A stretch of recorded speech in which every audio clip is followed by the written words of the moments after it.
नमस्कार, मैं हूं प्रभु चावला। सीधी बात में आज बारी है उत्तर प्रदेश के मुख्यमंत्री मुलायम सिंह यादव की। आखिर बड़ी जोड़ तोड़ के बाद करीब 8 साल बाद उन्हें यूपी की कुर्सी मिल ही गई। तीसरी बार राज्य की कमान संभालने वाले मुलायम अब कुछ बदले बदले नजर आते हैं। चाहे मंदिर मुद्दा हो, चाहे सोनिया के विदेशी मूल का, इस बार मुलायम वाकई मुलायम दिखते हैं। क्यों हुआ है ये बदलाव? आइए करते हैं मुलायम सिंह यादव से ही सीधी बात। मुलायम सिंह जी, आपका स्टूडियो में स्वागत है। बहुत बहुत बधाई हो आपको तीसरी बार मुख्यमंत्री बनने की। बहुत बहुत धन्यवाद आपको भी। एक बात मैंने देखा, फिर राजनीति में बड़े उतार चढ़ाव आते हैं। आपकी पार्टी के ऊपर एक चार्ज लगा था कि अमरमणि जी ने लगाया था या किसी पता किसी ने लगाया था कि मधुमिता की हत्या आपकी पार्टी ने करवाई। ये सही है कि पूरी साजिश थी पिछली सरकार के मुख्यमंत्री की कि किसी भी तरह से मधुमिता हत्याकांड को समाजवादी पार्टी के नेताओं पर, विशेषकर अमर सिंह पर आरोप लगा करके इनको गिरफ्तार करके जेल भेजा जाए। नहीं, अमर जी, तो मैं चार्ज जो लगाया गया है, समाजवादी पार्टी ने हत्या करवाई मधुमिता की। एक बड़े रिस्पॉन्सिबल मिनिस्टर ने उस वक्त के थे जो उन्होंने कहा था। वो मंत्री भी था उसमें शामिल, मुख्यमंत्री भी शामिल थे। मुख्यमंत्री ने तो ये चार्ज नहीं लगाया था, सपा ने कराया। अगर मुख्य तो आप जानते हैं कि सामूहिक जिम्मेदारी होती है। अगर ये उनकी राय नहीं थी तो मुख्यमंत्री ने कार्रवाई उसके खिलाफ क्या की, उस मंत्री के खिलाफ जिस मंत्री ने आरोप था। और जितना गंभीर और असत्य निराधार और एक तरह का वो अशिष्ट भाषा नहीं बोलेंगे कि किस तरह का आरोप लगाने वाला वो मंत्री था। तो आपको पता है ना किसने ये चार्ज आपकी पार्टी के ऊपर लगाया था? वो सब पता है। अब उनका नाम लेना किसने लगाया था? नहीं, उसके नाम लेके अनावश्यक पूरे देश में हम नाम फैलाएं, ये हमारी बुद्धिमत्ता नहीं होगी। मुलायम सिंह, हम तो सीधी बात करते हैं, हमें नाम लेना पड़ेगा। अमरमणि त्रिपाठी जी ने स्टेटमेंट दिया था अखबार में कि समाजवादी पार्टी मधुमिता के लिए जिम्मेदार है। आपने क्या कहा था उसके बाद? कि ऐसे रेपिस्ट, मर्डरर और उनको जेल में डालना चाहिए। हाँ, कहा था। फिर ये कहा था। 3 महीने बाद क्या हो गया? फिर वो यूपी बचाने वाला हो गया। पहले मर्डरर था, रेपिस्ट था। ये चार्ज सीबीआई की जिस सरकार में वो थे उनके मुख्यमंत्री ने कराई। नहीं, और दिल्ली नहीं, वो तो मैंने कभी नहीं कहा निर्दोष। ये तो बाकायदा सीबीआई जांच कर रही है, न्यायालय के विचाराधीन है मामला। अब ये दोनों मिलकर के क्या करें? उसमें कहीं भी उत्तर प्रदेश की सरकार, हमारे पार्टी की नेतृत्व में सरकार है, समाजवादी पार्टी की नेतृत्व में सरकार है, वो कहीं भी न्यायालय या सीबीआई को जांच करने में या जो भी कार्रवाई करेंगे उसमें बाधा नहीं डालेगी। ये जिम्मेदारी हमारी है। विश्वास करते हैं, लोहियावादी रहे हैं। आपको लगता नहीं अमरमणि त्रिपाठी के इतने गंभीर उसके ऊपर लगे हुए आरोप, जेल में बंद है वो जाकर के, तो आपको लगता नहीं है कि सत्ता में आने के लिए सब कुछ कॉम्प्रोमाइज करने पड़ते हैं? जहाँ तक है कि आज तक हमने कोई भी कहा है उस पर अटल हैं और कायम हैं कि हम कोई भी जोड़ तोड़ की राजनीति नहीं करेंगे और न हमारी तरफ से कोई प्रयास किया गया। सारे हिंदुस्तान के लोग विश्वास करें या न करें, ये सच्चाई है कि हमारी तरफ से कोई भी प्रयास नहीं था। जो लोग आए हैं समाजवादी पार्टी में, तो ये शर्त हमने रखी कि अलग दल बना के नहीं सकते, समाजवादी पार्टी में शामिल होना पड़ेगा और विलय करना पड़ेगा। और विलय किया। और जहाँ तक अमरमणि त्रिपाठी का सवाल है, सारे जो भी उन पर आरोप हैं, अपराध हैं, जो कुछ है, वो हमारी सरकार में जब से हमारी पार्टी में आए हैं तब से तो कोई भी अभी तक एक भी केस नहीं। और अगर वो हमारे पार्टी में रह करके अगर कोई इस तरह का कोई काम करेंगे, गलत काम करेंगे या अपराध करेंगे तो पहले नहीं आप पहले हम हैं अपराधी, हम पहले जब तक आप करेंगे। अपराध करने के बाद आपकी पार्टी में आ जाएं तो सब उनके अपराध धुल गए, गंगा जल उनको मिल गया क्या? ये तो अदालत तय करेगा, ये सीबीआई जांच करेगा, उसमें कोई भी हमारी सरकार की तरफ से बाधा नहीं डाली जाएगी, ना सीबीआई को ना। तो आपने जो संसद में कहा था अमरमणि त्रिपाठी के प्रति जो आपने लगाए थे, आक्षेप लगाए थे, वो सब आपको लगता था वो पॉलिटिकल थे? आज आपको कहने की जरूरत पड़ गई कि नहीं? जो सीबीआई की जांच कराए मुख्यमंत्री, और मुख्यमंत्री को भी एहसास हो मजबूरी में, जबकि समाजवादी पार्टी ने संघर्ष किया था, ये को नहीं कहते संघर्ष किया है, आंदोलन किया है। आप एक बार नाम किया है, आप पूर्व मुख्यमंत्री का नाम नहीं ले रहे, बार बार मायावती को ही कह रहे हैं, आप समझते हैं, पर उनके ऊपर भी इतने सारे चार्ज, कोई आरोप तो सिद्ध हुआ नहीं, पर आप उनके ऊपर केस किए चले जा रहे हैं। हम पर केस लगाए हैं, केस पे केस लेके जहाँ तक आपके ऊपर 161, आप कितने लगाएंगे उनके ऊपर? हम एक भी नहीं लगाएंगे, आप कोई केस नहीं लगाएंगे? वो भी नहीं लगाए। जो भी जांच सीबीआई करेगी सुप्रीम कोर्ट के देखने में, और जो सरकार को जिम्मेदारी दी गई है, तो हम सुप्रीम कोर्ट के आदर करते हैं, उच्चतम न्यायालय का आदर करते हैं, और कोई बदले की भावना से, दुर्भावना से कोई भी कार्रवाई नहीं की जाएगी। अगर वो दोषी हैं तो दोषी हैं तो उनको भुगतना पड़ेगा। आप, मेरे को लगता है कि उन्होंने जो आपके खिलाफ 160 केस किए थे बिना किसी दुर्भावना के किए होंगे उन्होंने भी। उन्होंने पूरी तरह दुर्भावना से किया था, और यहाँ तक नहीं किया था, ऐसे मामले आपके सामने अपने आप आ जाएंगे।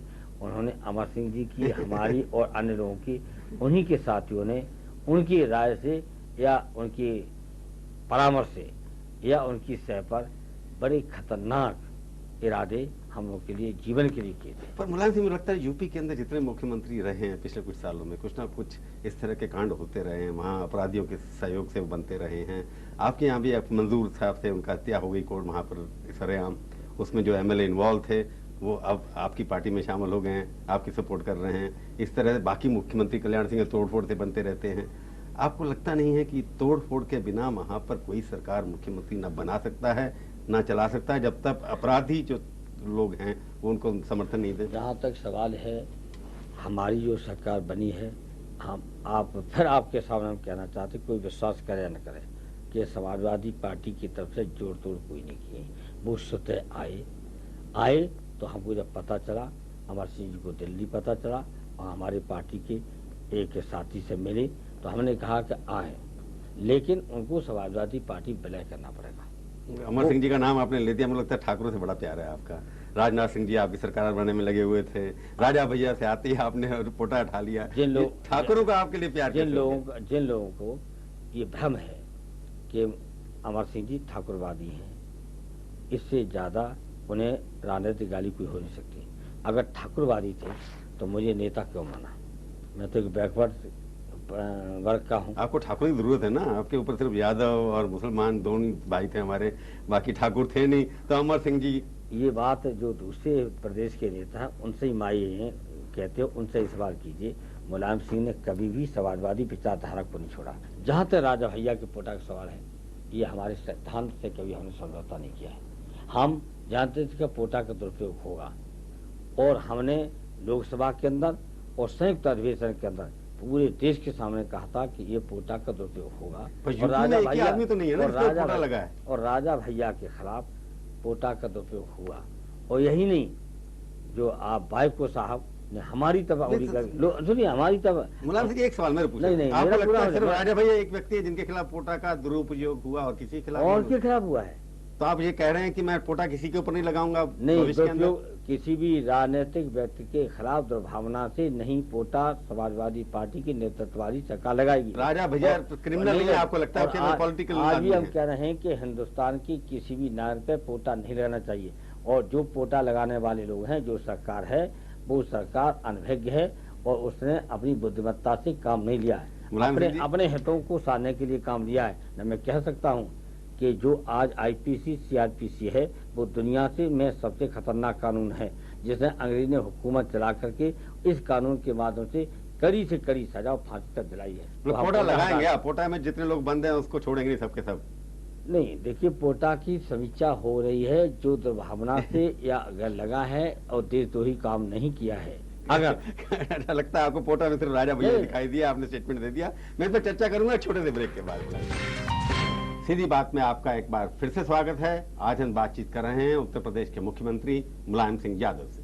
मुलायम सिंह जी, आप बता रहे थे कि पोटा का दुरुपयोग हो रहा है, होता रहा है, पर आप एक बात एक सेंटेंस में सर कहिए, कितना पोटा लगा है उत्तर प्रदेश में, सबसे आप हटाने वाले हैं या केवल राजा भैया से हटाने वाले हैं? हम जितने उत्तर प्रदेश में पोटा लगे हैं पूरी समीक्षा करेंगे, और समीक्षा में पाया गया तो पोटा हटाएंगे। मतलब समर्थकों से पहले हटाएंगे, बाद में बाकी लोगों से? नहीं, सभी के लिए आदेश दिया मैंने। अपने पोटा का उपयोग करेंगे आप? फिर भी अगर जरूरत पड़ा तो पोटा का उपयोग करेंगे आप? हम पोटा का बहुत दूरी तक बचेंगे, पोटा का दुरुपयोग नहीं करेंगे। जो हमने कहा है, बहुत संगीन धाराएं हैं, उनमें बंद कर देंगे, लेकिन पोटा का दुरुपयोग हम नहीं करेंगे। मैं आपसे पहले एक सवाल पूछा था, कई बार यूपी की राजनीति में कई बार साथ छोड़ने पड़ते हैं, लेने पड़ते हैं, पिछले 20 साल से तो मैं भी आपको देख रहा हूँ, नज़दीकी से दोस्त रहे हैं हमारे आप। अमर सिंह जी हमारे आपके जो साथी हैं, खास हमारे खास दोस्त हैं। परंतु मेरे को लगता है जिनके साथ भी आप रहे हैं हमेशा उनके साथ झगड़ा हुआ है और फिर उनके साथ ले लिया आपने। शुरू में आप कल्याण सिंह से आपका झगड़ा हुआ, उन्होंने आपको रावण कह दिया। राजनाथ सिंह जी से आपका झगड़ा हुआ पहले बहुत बार। आपका अजीत सिंह जी से झगड़ा हुआ, विश्वनाथ प्रताप सिंह के साथ आप थे, फिर उनसे झगड़ा हो गया, फिर उनके सपोर्ट में चले गए। ये अदल बदल की राजनीति जो है यूपी में, या आपके लोहे या जो परंपरा है उसके अंदर लोग इतने कि मुख्यमंत्री बनने के लिए आप कुछ करने के लिए तैयार हैं? हम मुख्यमंत्री बनने के लिए तैयार नहीं, मुख्यमंत्री त्यागना पड़ा है अपने सिद्धांतों के खाते। चाहे बीपी सिंह जी से विवाद हुआ हो तब भी हमको मुख्यमंत्री पर छोड़ना पड़ा, या अजीत छोड़ा सिंह कहाँ? जी आप तो कांग्रेस ने सपोर्ट कर दिया था उस वक्त आपको। मैंने इस्तीफा दे दिया था, कांग्रेस के समर्थन वापस कहा नहीं आप कर लूँगा। ये मेरे जीवन में बहुत बड़ी घटना थी और मैं अभी तक अन्य मुख्यमंत्रियों तक लगातार रह सकते थे, और हमारे साथी जो शहीद हुए, जिन्होंने अत्याचार सहन किया, उनको नहीं करना पड़ता। अमर सिंह जैसे लोगों पर छापा मामूली छापा नहीं था। 79 साल के वृद्ध पिता को जितना अपमानित किया गया, गाली दी गई, ये मामूली घटना नहीं थी।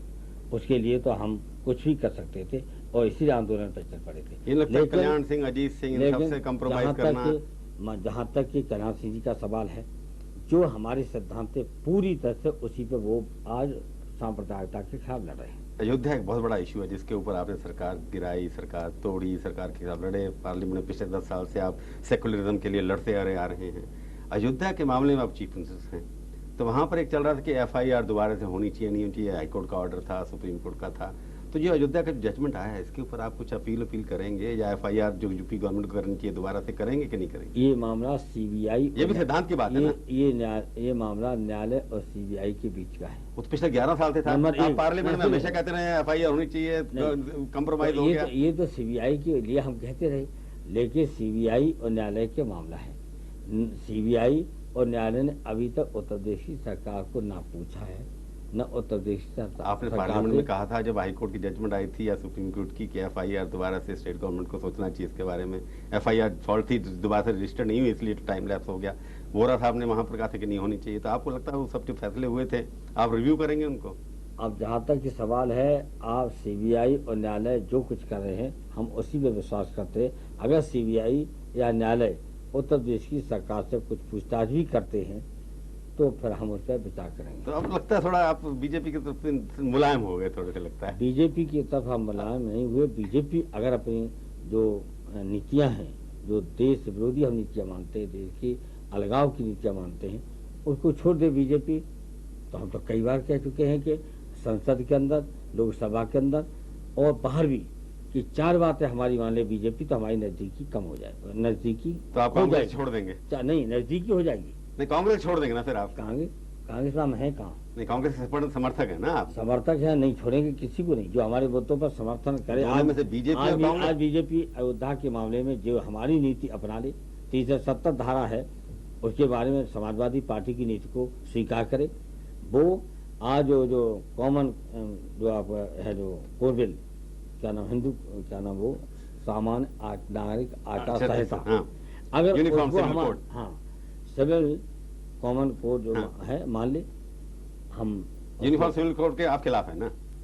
जो बीजेपी की नीति है उसके हम यूनिफॉर्म सिविल कोड जो बनना चाहिए उसके आप विरोध में है ना? आप ये कहते हैं कि वो बीजेपी छोड़ दे उसको? बीजेपी छोड़े, बीजेपी अयोध्या छोड़ दे, बीजेपी यूनिफॉर्म सिविल कोड छोड़ दे, 370 छोड़ दे, यही कह रहे हैं। हाँ, मुसलमानों के बारे में राय बदल दे। हाँ, तो वो बदल दे तो उसके बाद आप बीजेपी, तो हमारी बीजेपी की नजदीकी हो सकती है।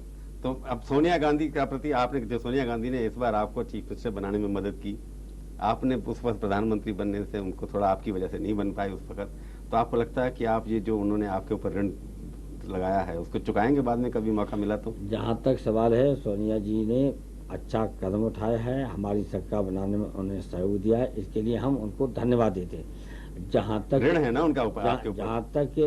जहाँ तक आगे का सवाल है, आगे कौन कितनी सीटें जीत के आता है उस समय ही तय कर पाएंगे। और जब ये मामला आ जाएगा तो हम हिंदुस्तान में किसी को भ्रम में नहीं डालेंगे और न किसी को परेशानी होने देंगे। उसी वक्त हम लोग तय कर लेंगे क्या करना है। अगर आप कहीं 40 सीटें आपकी आ गई या 50 आ गई, जिस तरह से आप चल रहे हैं वहाँ पर काम कर रहे हैं, तो आप क्या खुद भी दावेदार होंगे? फिर तो कहेंगे हमारे अभी क्यों नहीं बना हमारी पार्टी? आपको जानकर कि शायद विश्वास हो जाएगा कि हमने और अमर सिंह जी ने कल्याण सिंह जी से कह दिया था 4 MLA आपके हैं, और हम दिल्ली में अपना काम करते रहेंगे। आप सरकार बनाना चाहें तो आप बना लीजिए, समाजवादी पार्टी पूरा समर्थन करेगी। नहीं, आप क्या कहना चाहते हैं कि आप सरकार जब बनेगी केंद्र में, अगर नहीं, आपकी ये वजह से सवाल बननी ये होगी, मैंने सवाल आपसे तो पूछा नहीं, कि अगर आप इस स्थिति अगर- में हुए कि आपके बिना सरकार यहाँ नहीं बन सकती किसी पार्टी की, तो आप सोनिया जी को प्रधानमंत्री बनाने में मदद करेंगे या खुद बनेंगे? ये आज का सवाल है ही नहीं, ये सवाल तो चुनाव के बाद ही होगा। अभी आपने कहा जब जिसकी सीटें आएंगी उस हिसाब से फैसला करेंगे। नहीं नहीं, आपने सवाल आपने ये ये नहीं कहा। आपने कहा कि आप मुख्यमंत्री बन गए, तो आप तो कल्याण सिंह जी के लिए भी तैयार हो गए। नहीं, मैं कह रहा 2004 में अगर चुनाव हुआ जिसमें आपकी सीटें इतनी होंगी कि आपकी वजह से ही प्रधानमंत्री बनेगा, तो आप क्या करेंगे? उसका सोचना पड़ेगा पार्टी को, हम अकेले थोड़ी सोचे। पार्लियामेंट बोर्ड है, राशि का आकारी है, वो बैठ के तय करेगी पार्टी कि अब हम लोग क्या तय करना चाहिए। हर पार्टी तय करती है। अब आपको वीएचपी जो करने वाली है, मैं उसके ऊपर दोबारा से आ रहा हूँ क्योंकि इसके ऊपर आप जवाब दे नहीं रहे। 17 अक्टूबर को वीएचपी वाले वहां पर लोग इकट्ठे कर रहे हैं दोबारा से, तो आप क्या करेंगे? सबको फिर बंद? हमें बीएचपी की कार्रवाई कोई दिखाई नहीं दे रही। हमें वो दिखाई दे रहे हैं जो भीषण बाढ़ में पीड़ित है, दुखी और भूखे हैं, कपड़े नहीं, मकान नहीं, जानवर। तो उनका क्या करेंगे? आप उनको घुसने देंगे या बंद करेंगे? चारा नहीं। हमें ये बीएचपी अयोध्या में दिखाई नहीं दे रही है। हमें वही गरीब दिखाई दे रहा है, वही किसान दिखाई दे रहा है जो आज आपने बिजली दी 28, आप कह रहे हैं 18 घंटे बिजली दी आपने, गन्नों वालों को पैसे दे दिए आपने। सुन लीजिए, हमारी बात सुनिए।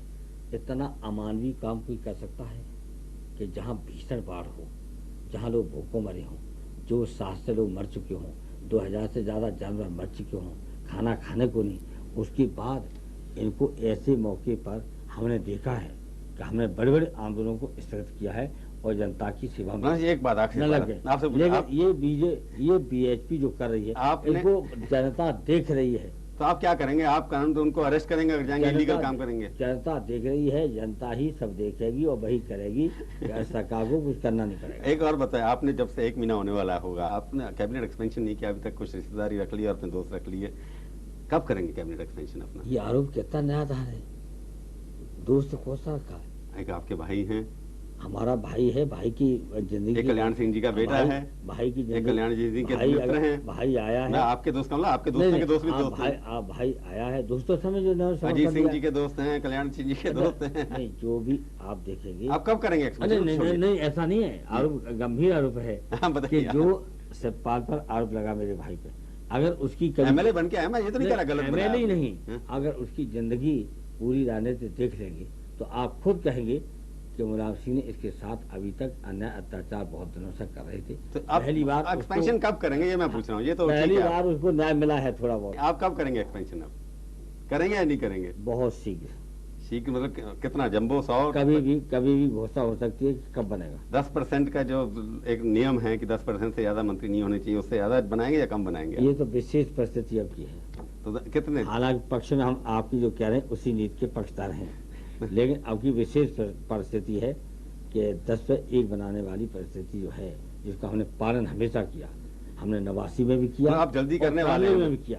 89 में हमने 27 में सब बनाए थे, मैं मुख्यमंत्री के, मतलब पिछले मंत्रियों के साथ क्या कम? में हमने 26 ही बनाए। एक बात बता दीजिए, आप पिछले मंत्रिमंडल से संख्या कम होगी या ज्यादा होगी, इतना तो बता दीजिए। अभी इसके बारे में हम कह नहीं सकते, 100 से ज्यादा भी हो सकती है। कह नहीं सकते हैं, अभी हम कह नहीं सकते हैं। ये भी नहीं कह सकते कि कम होगी या ज्यादा होगी। ये जरूर है कि जितना मेरा इरादा पहले रहता था और सिद्धांत जितना मैं मंत्रिमंडल बनाता था छोटा, उतना तो नहीं बना पाऊंगा। बड़ा आप प्रधानमंत्री के कैंडिडेट हैं कि नहीं है? आपकी इच्छा? अभी तक मैं प्रधानमंत्री का उम्मीदवार नहीं हूँ। अभी नहीं है? अभी तक मतलब आज नहीं है, कल बन सकते हैं? नहीं, कल भी नहीं बन सकते। तो मुझे लगता है मुलायम जी आप काफी मुलायम हो गए, लगता है कि पिछले कुछ 8 सालों के अंदर सत्ता से बाहर रहने के बाद आप काफी मुलायम हो गए, नरम हो गए हैं। कि ठीक है, आप स्टूडियो में हमारे आए, बहुत बहुत आपका धन्यवाद। आपको भी बहुत धन्यवाद। तो ये थी आज की मुलाकात। अगले हफ्ते आएगी बारी एक और हस्ती की। इंतजार कीजिए तब तक और देखते रहिए आज तक।